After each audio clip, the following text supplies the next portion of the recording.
So a conditional statement has a hypothesis and a conclusion. The if part is the hypothesis, and the then part is the conclusion. So our theorems, guys, our theorems that we will be proving in geometry in the next few chapters will be stated in this way. If this is true, we call that the given, then this is the outcome, and we call that the what you're trying to prove. Okay. So just a few ideas in here. The idea of negation is just taking the opposite of a statement.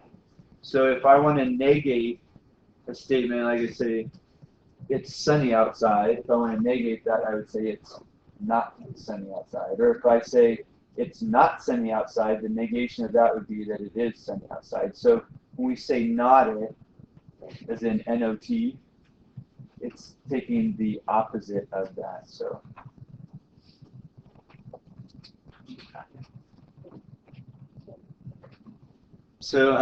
negation is the opposite of a statement. So we call it nodding a statement. Converse. Oh, I love the shoes. Yeah, not the shoes. But converse means to flip the hypotenuse and conclusion.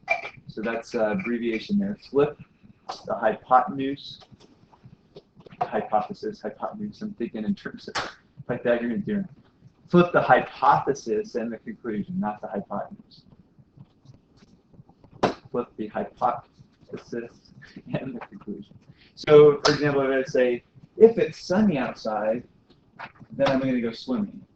I would say, if I go swimming, then it must have been sunny outside, or then it's sunny outside. I know. So for me to go swimming, it has to be sunny and warm. But that's what it means to take the converse, is you flip the if and the then part of the statement. That's the converse. So not the choose, it's flipping the if and the then part. The inverse is doing both of the above. You're negating each statement and flipping the if and the then part. So negate, hypothesis, and conclusion. Oh, wait, sorry, inverse. Sorry, that's contrapositive. I was getting ahead of myself. Inverse is just negating the hypothesis and conclusion. So, for example, I said, if it's sunny outside, then I'll go swimming. So I would say, if it's not sunny outside, I'm not going swimming. So that would be the inverse. So negate the hypothesis and the conclusion. And then the contrapositive is a combination of both of the two above it. It's flipping and negating the hypothesis and conclusion. So flip and negate hypothesis and conclusion. Let's see if I can do that with my, if it's sunny outside, then I'm going swimming. So it would be, if I'm not going swimming, then it's not sunny outside. So I nodded both of them, negated both of them, and flipped the if and the then. So contrapositive is doing both. We'll practice some of this. I got a little practice in here. It's the third orange slide in here. So you'll notice they're color coded. You see that? That was 2-1. The oranges are the 2-2. 2-3 is a short one. It's just one single slide. The purple one. Yeah. So negation, converse, inverse, contrapositive. Like I said, it's like an English lesson. I'm going to give you a sentence that has an if and a then part, and ask you to do some of these with it. Go ahead. What's that? Yeah, here they are. So equivalent statements is if two statements are both true or both false. We call them equivalent statements. We talked about things being equal in measure. We talked about things being congruent, like shapes being congruent or angles being congruent, line segments being congruent. Equivalent statements means both statements, or if statements are both true or both false.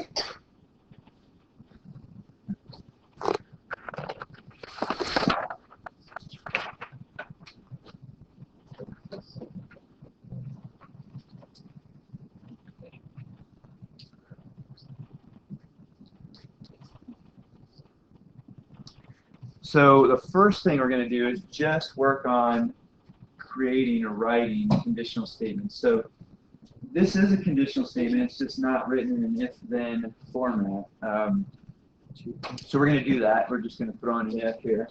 And then, yeah. So if 2 points, you get started with just if 2 points. Blue here.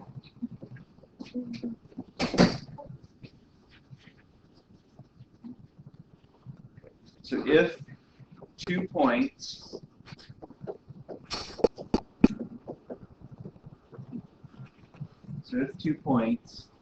are collinear,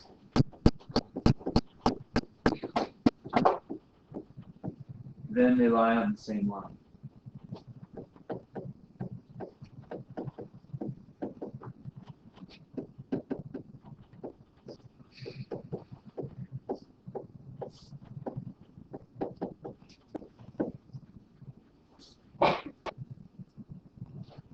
And we're not worrying about if it's true or not or whatever. We're just writing the conditional statement. So if 2 points are collinear, then they lie on the same line.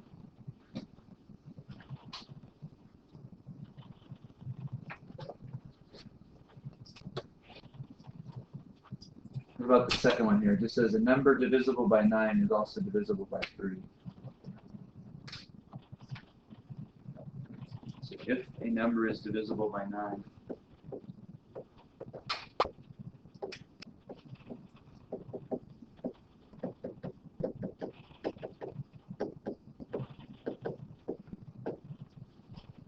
then it is also divisible by 3.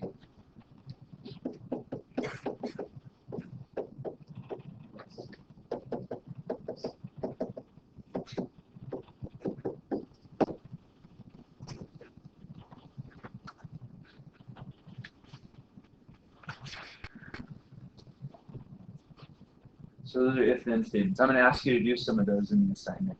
So take a statement, throw an if in front of it, a then in front of it, and then they'll also ask you to evaluate whether they're true or false. Sometimes they'll combine like example 1 here and example 2. In example 2, we're asking you to come up with a counterexample. So if you're going to write an if-then or conditional statement, that's an if-then with an if-then in it, you may be asked to decide if it's true or false. So let's look at A here. A, it says write a counterexample to the following conditional statement. So they give us a conditional statement. It says if x squared equals 16, then x equals 4. Okay, it's not the whole truth, though. They're suggesting here that both of these have a counterexample. So the statement if x squared equals 16, then x equals 4 is not the whole truth here. What else could be squared and equal 16? Yeah. Yeah, negative 4. That's what's in the balloon here. Yeah, negative 4 is the other example. So the counterexample would be negative 4. Negative 4 squared equals 16 as well. So the counterexample would be negative 4. And the second one, it says if an angle is acute, then it is 30 degrees. What would be one counterexample of that? Yeah, it could be anything less than 90. So you could throw in 35 degrees is also acute and not equal to 30 degrees.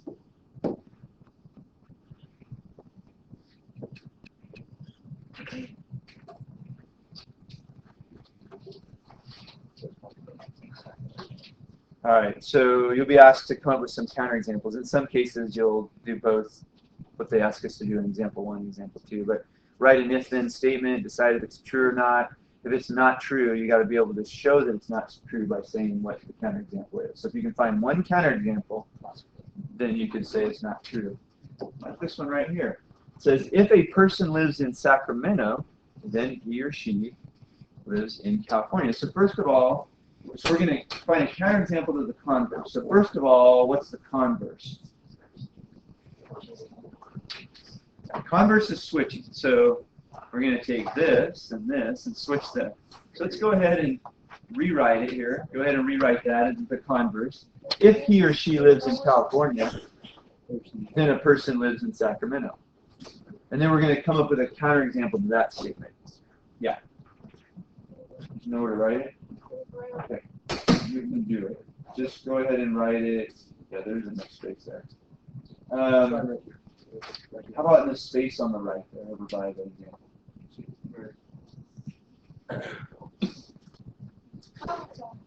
Sorry about that. Yeah, you're right. There's an. So if he or she lives in California, then a person lives in Sacramento. That's a very literal translation. It's actually okay when you rewrite it to perhaps write it in a way that makes sense, okay, in terms of the English language. So you could say, if a person lives in California, then he or she lives in Sacramento. You might switch the person in he or she. But a literal converse of the original would be to take and write that as, if he or she lives in California, then a person lives in Sacramento. What would be a counterexample to that? Yeah, a person could live in California. We could just write that. A person could live, yeah, let's go with Placerville. Could live in Placerville, California.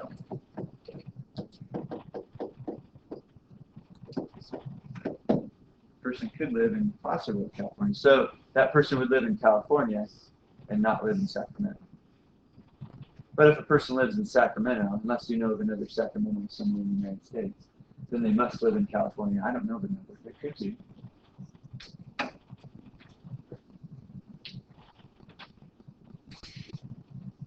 So find a counterexample for the converse of that statement.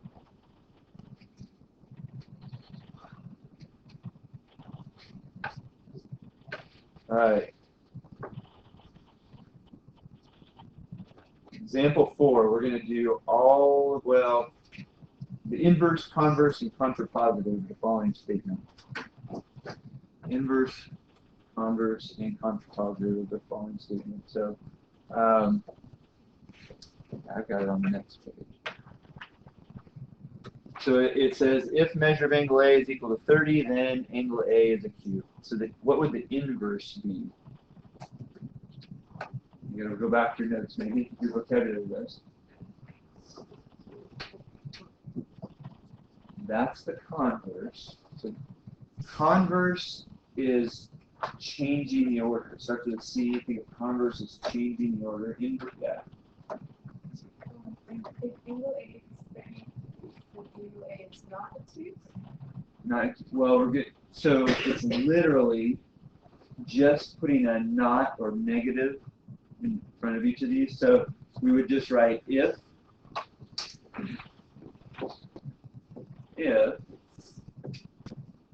measure of angle A. Do you guys know what the not equal symbol looks like? It does. It has a line through the equal sign. If measure of angle A does not equal 30 degrees, then measure, or angle A, I should say, I don't need to measure, then angle A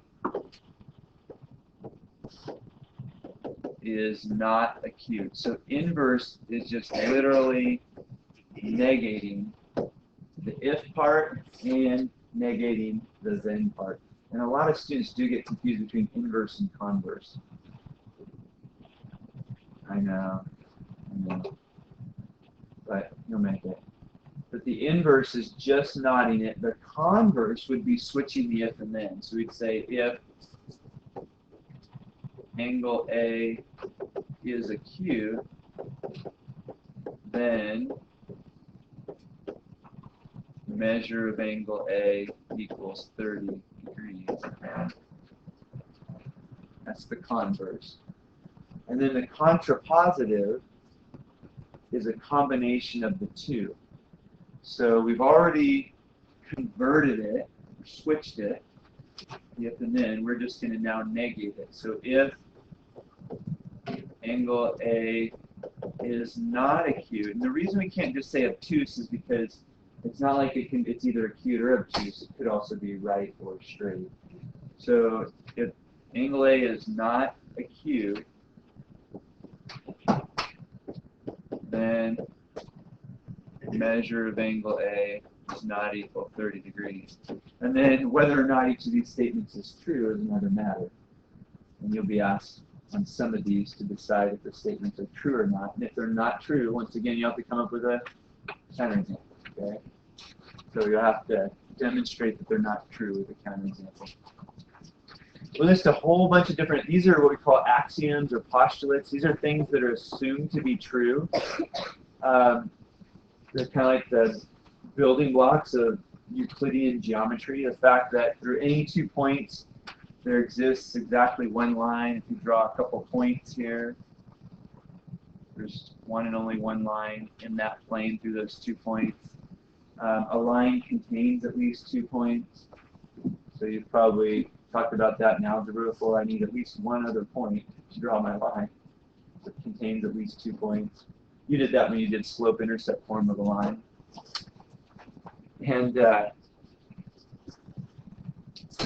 says if 2 lines intersect, then their intersection is exactly 1 point. So if 2 lines intersect, that's in a plane here, in the same plane, then they intersect at exactly 1 point.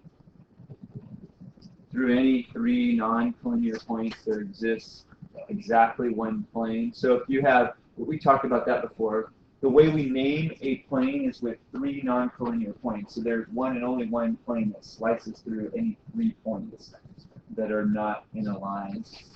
We're going to see that down here.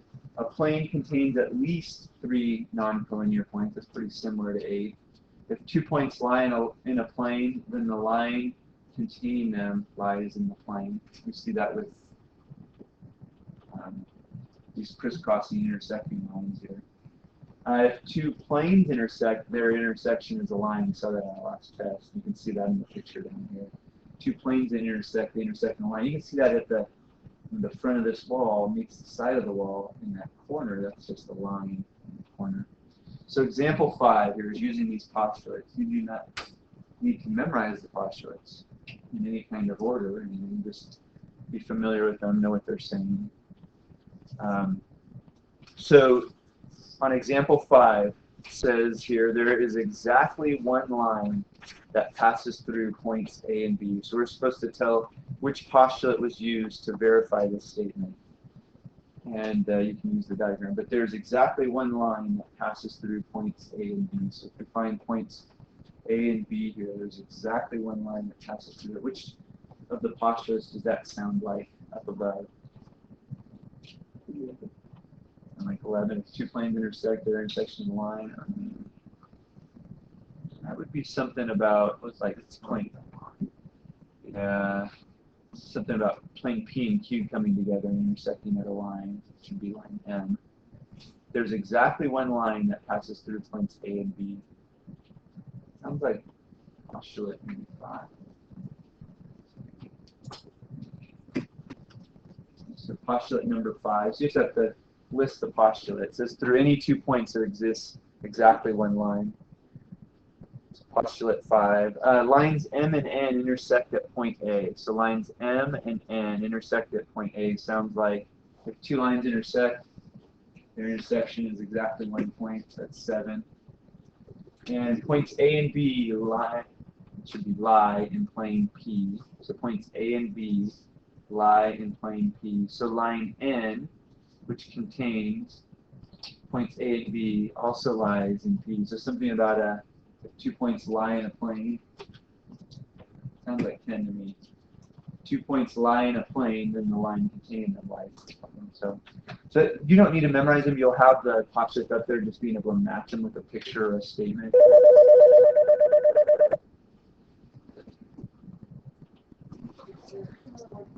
All right, example 6 says decide if the statement is true or false. So if false, give a counterexample. So what do you guys think?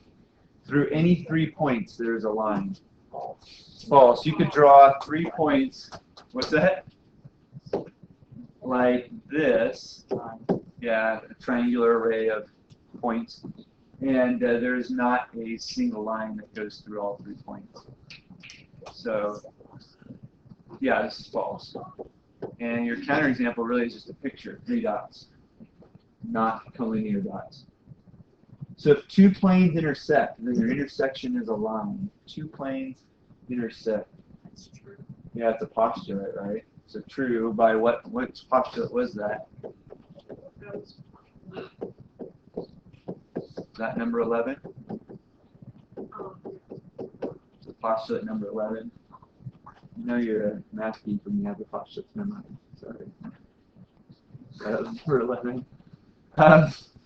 If AB equals BC, then B is the midpoint of AC. If AB equals BC, then B is the midpoint of AC. This is kind of tricky.